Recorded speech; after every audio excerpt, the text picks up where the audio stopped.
Eskemak edo kontzeptu mapak egiteko erabiliko dugu Bubble izeneko tresna hau. Oso erraza da erabiltzen, ez duzu konturik zabaldu behar. Eta hoxe aski duzu bere gunera joatea, bubble.us, eta orduan ja topatuko duzu lehenengo globoa edo, orduan globo horretan idatzita, gero mugitu dezakezu, goiti behitik, eta ja, egin ala izango dituzu haren menpeko edo haren alboko ideiak, bai. Bi azpian jartzen baduzu edo azpiko aukeratzen baduzu, haren menpeko ideia izango da, alboko aukeratzen baduzu, maila bereko ideia, bai.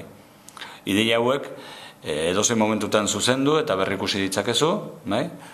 Eta gainera, baita azpi idei horien azpi ideiak sortu, bai. Sekulako sarea sortu arte.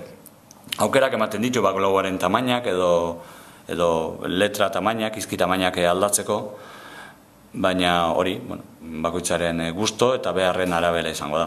Normalean, ez da oso komenigarria oso eskema konplexuak edo konplexuak egitea, ez bada behintzat oso gauza tekniko bat egiteko.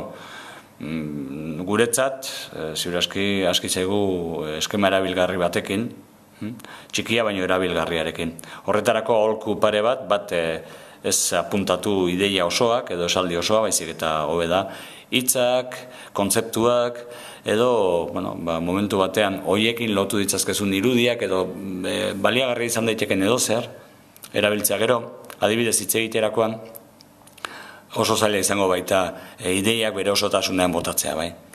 Gainera, azkenean mapa semantiko hauek edo eskema hauek egiterakoan ere aldatu ditzakegu ideien ordenak eta beti improvisatzeko aukera hori gorde beharra daukagu, bai.